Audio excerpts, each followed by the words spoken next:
Kehebohan ancaman resesi di Amerika mulai sedikit pudar setelah beberapa indikator di AS membaik. Orang pun bertanya-tanya, apakah resesi di AS sudah lewat? Lalu apakah ini artinya The Fed lebih agresif menaikkan suku bunganya? Lalu bagaimana dampaknya terhadap pasar saham dan obligasi kita? Berikut tips dan analisis dari Irwanti, Investment Director Schroder Investment Management Indonesia. Unemployment, lalu seperti minimum wage growth gitu, itu kenaikannya seperti apa. Kalau memang data-data seperti job growth dan juga data wage growth-nya masih kencang sekali, itu menunjukkan memang ekonominya masih overheating dan masih terjadi supply shortage, sehingga the Fed most likely masih akan terus menaikkan suku bunga. Tapi kalau memang indikator 2 itu mulai menunjukkan penurunan atau pelemahan di job growth dan pelemahan di kenaikan salary, tentunya Fed juga akan mengassess kembali apakah kenaikan suku bunga ini sudah cukup. Kalau memang dirasa sudah cukup, ya tentunya the Fed harus melakukan yang namanya pivoting ya. Jadi setelah melakukan aggressive tightening, the Fed harus melakukan pause, ataupun kalau memang keadaan ekonominya memburuk dengan sangat signifikan, bukan tidak mungkin Fed juga akan kembali menurunkan suku bunga. Tapi tentunya most likely scenario-nya adalah the Fed masih akan melakukan kenaikan di bulan ini, lalu bulan depan, early tahun depan, lalu akan pause sebelum the Fed memutuskan untuk menurunkan suku bunga. Jadi kemungkinan base case yang scenario yang akan terjadi adalah kenaikan akan terjadi mungkin sekitar 100-125 basis point lagi. Lalu the Fed akan pause untuk beberapa bulan, beberapa meeting itu Fed akan pause. Baru nanti di paruh kedua tahun depan ada kemungkinan Fed bisa menurunkan. Kalau memang ekonomi membutuhkan penurunan suku bunga ya, tapi I think for Fed lebih aman untuk the Fed itu pause dulu gitu, sampai indikator ekonominya menunjukkan kebutuhan untuk penurunan suku bunga. Jadi mungkin itu lebih di paruh kedua atau even akhir tahun 2023. Situasi kali ini tuh agak berbeda dengan situasi resesi yang sebelum-sebelumnya kita pernah lihat ya. Resesi yang tahun ini itu sangat kental situasi resiko geopolitiknya. Sebelum-sebelumnya itu lebih karena krisis perbankan atau krisis utang yang sangat tinggi begitu. Tapi tahun ini nuansa geopolitical resikonya itu cukup intens begitu. Nah itu yang kita nggak bisa tebak, ekonomis nggak bisa tebak kemana ini situasi tension antara Rusia Ukraina, lalu tension antara Amerika dan Tiongkok, itu dampaknya seperti apa ke pertumbuhan ekonomi, itu yang kita nggak bisa estimasi ya, karena itu kan semua sangat tergantung dengan ego masing-masing dari negara itu masing-masing begitu. Nah, kalau kita lihat setiap negara ini sekarang mengalami kondisi ekonomi yang sangat berbeda. Saya sih tidak begitu worry dengan Amerika ya, karena Amerika itu memang pelemahannya itu intentionally, sengaja untuk menurunkan inflasi. Karena kalau ekonominya tidak direm, inflasinya tuh nanti bisa out of control ya.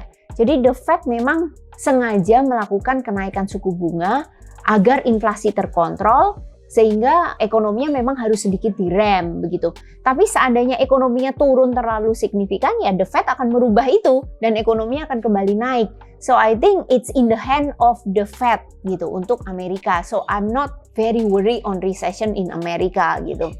Tapi Eropa situasinya memang sangat pelik ya. Karena pertama mereka tidak mendapatkan energi yang tadinya mereka dapatkan dari Rusia yang harganya murah. Mereka harus mencari alternatif lain, baik itu dari Amerika, which means they have to import gas from Amerika. Itu ongkos transportasinya itu tinggi, sehingga energy cost itu menjadi sangat tinggi di Eropa. Dan ini berdampak langsung ke daya beli dan konsumsi orang-orang di Eropa, karena membayar listrik sekarang tagihannya naik 3 kali lipat. Lalu membayar suku bunga KPR pun juga itu naik 3 kali lipat. Sehingga bisa bayangkan gitu, disposable income mereka atau kemampuan spending mereka itu pasti langsung tergerus ya. Sehingga dampaknya terhadap pertumbuhan ekonomi itu akan sangat signifikan. Kami sendiri ekspektasi pertumbuhan ekonomi di Eropa itu memasuki zona di bawah 1% bisa 0, something% gitu di tahun 2023. Jadi Eropa is the real case of stagflation, di mana tidak ada pertumbuhan ekonomi dan inflasinya itu tinggi sekali.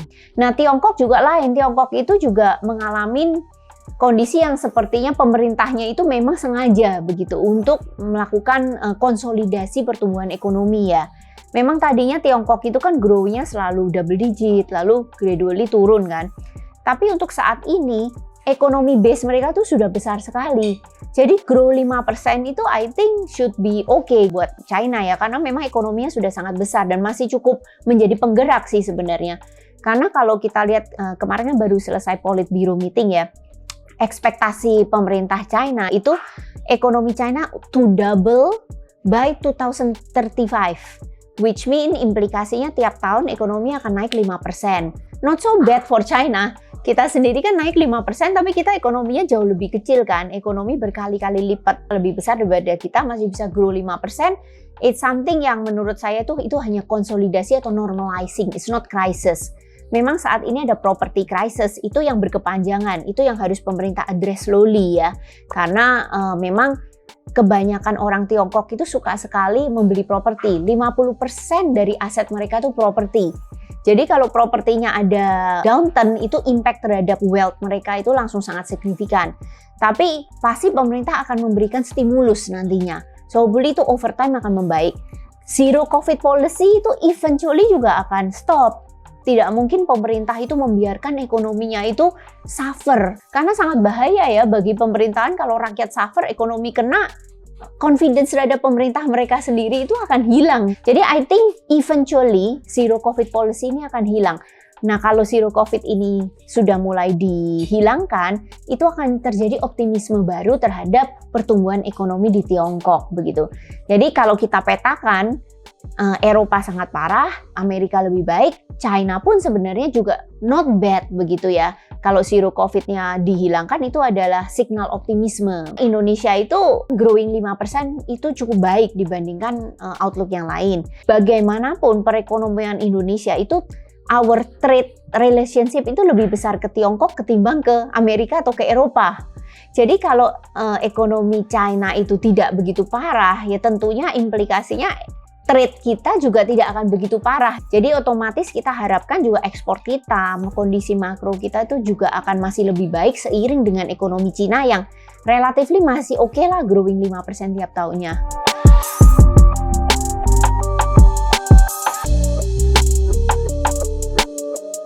Tahun ini kan sebenarnya sudah kejadian ya. Pertama, signal pertama yang kita lihat, Indonesia is the best performing stock market. Ya kan? Dibandingkan pasar saham yang lain, Indonesia is number one. Jadi itu clearly menunjukkan bahwa ada inflow masuk dari asing. Karena stock market yang lain itu mengalami koreksi yang sangat dalam ya. Bisa dibilang double digit correction gitu. Bahwa Indonesia bisa naik 10%. It shows bahwa terjadi rotasi uang dari stock market lain masuk ke Indonesia. Number two, rupiah is one of the best performing currency juga. Kalau dulu tiap krisis global atau gejolak global, rupiah itu pasti depresiasinya itu juga sangat signifikan. Tapi tahun ini berbeda gitu, rupiah itu one of the best performing currency. Kita pun bahkan turunnya itu sama dengan Singapore dollar yang bisa dibilang cukup kuat ya gitu. Kita jauh lebih baik dibandingkan Korea won, Japanese yen. Nah, signal yang ketiga yang saya lihat ya, tahun ini foreign inflow yang masuk ke pasar saham Indonesia itu mencapai 70 triliun. 70 triliun itu kan berarti sekitar 4 billion dollar ya kira-kira ya. 4 billion dollar, which is quite a lot of money gitu. We haven't seen this much inflow itu dibandingkan tahun-tahun sebelumnya. Itu tiga signal yang kita lihat ya. Nah, itu kan semuanya berdasarkan data ya. Tapi signal-signal yang lain yang kita lihat itu adalah even Schroders Global kita itu yang tadinya itu tidak begitu banyak bertanya tentang Indonesia, mereka sekarang banyak sekali interestnya untuk tanya ke Indonesian stock gitu, meminta kita untuk presentasi tentang Indonesia terhadap mereka global. Lalu kalau kita ketemu dengan banyak perusahaan sekuritas, mereka bilang sekarang sedang banyak sekali fund manager di luar itu visit Indonesia untuk datang dan berkeliling. Ini anekdotal ya. Kalau 3 yang tadi kan sudah proven ya. Mereka sekarang berkeliling ketemu dengan pemerintah, ketemu dengan BI, ketemu dengan emiten untuk mencari lebih tahu gitu tentang kondisi outlook di Indonesia gitu. Dan kalau kita bicara dengan banyak emiten sekarang kalau mereka keluar negeri roadshow itu full jadwal mereka untuk ketemu fund manager di luar. Dulu sebelumnya itu Indonesia saat out of favor itu nggak banyak gitu meeting-meeting itu. Jadi ini semua leading signal ya bahwa interestnya itu mulai membesar untuk Indonesia, dan mereka akan of course butuh waktu untuk analyze gitu ya, karena kan size mereka besar ya. Apakah benar Indonesia itu menarik, baru mereka memutuskan untuk mengucurkan dana gitu. Tapi at least semua signal itu menunjukkan bahwa interest itu besar ya terhadap Indonesia.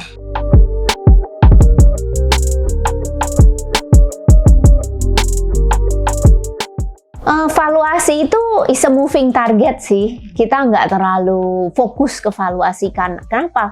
Kalau suatu barang itu menarik dan tidak ada pilihan yang lain ya cenderung barang itu tetap akan menjadi makin mahal gitu.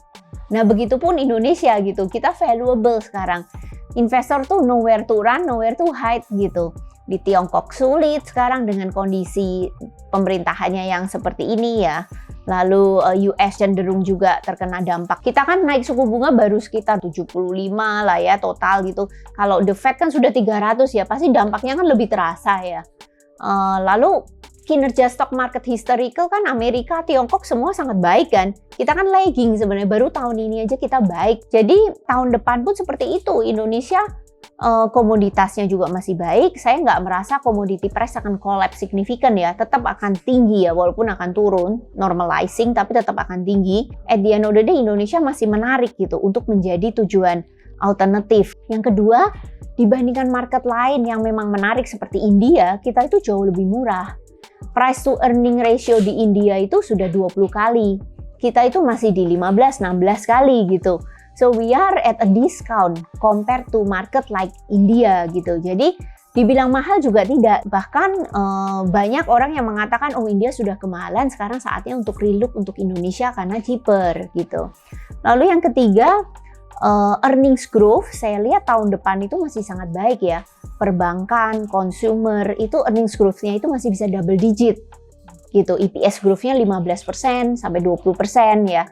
Jadi ya otomatis valuasi yang misalnya tahun ini 16 kali, tahun depan kalau growth-nya bisa naik 20% tentunya menjadi lebih murah gitu kan. Saya nggak melihat bahwa valuasi kita overvalued ya.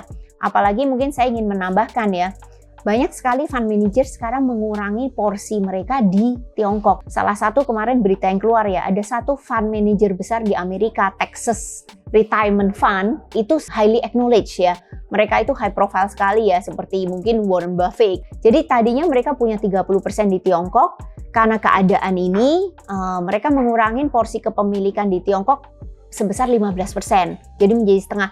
Nah tentunya setengah ini kemana? Mungkin sementara akan ke cash kan, tapi kan nggak mungkin ke cash terus, karena fund mereka kan mandatnya juga saham. Eventually akan mencari alternatif lain di emerging market selain Tiongkok gitu.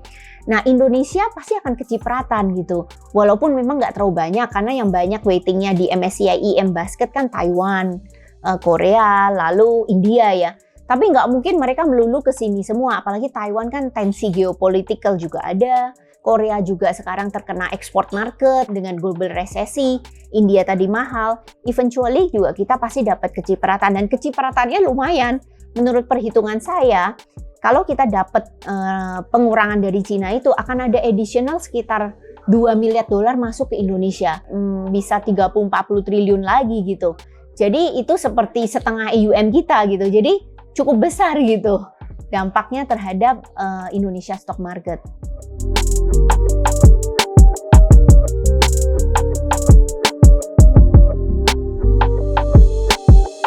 Short term memang challenging untuk obligasi ya, karena BI kan terus menaikkan suku bunga short term-nya ya, reference rate-nya dinaikkan.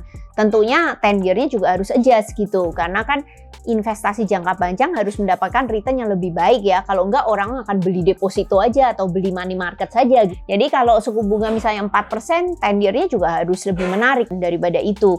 Apalagi 10 year treasury kita kan sekarang ini di US kan 4% ya.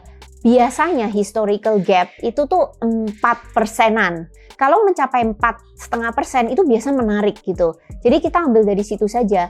10-year treasury misalnya 4, berarti kan sekitar 8%. Nah, memang ada tendensi, ada pressure 10-year kita yang sekarang 7,5 bisa ke 8. Tapi 8 itu sudah level yang menarik, imbal hasil 8. So, I think 10-year obligasi kita bisa mencapai 8, itu sudah menjadi titik menarik buat investor asing kembali masuk. Karena mereka sudah keluar banyak sekali, 150 triliun selama tahun ini.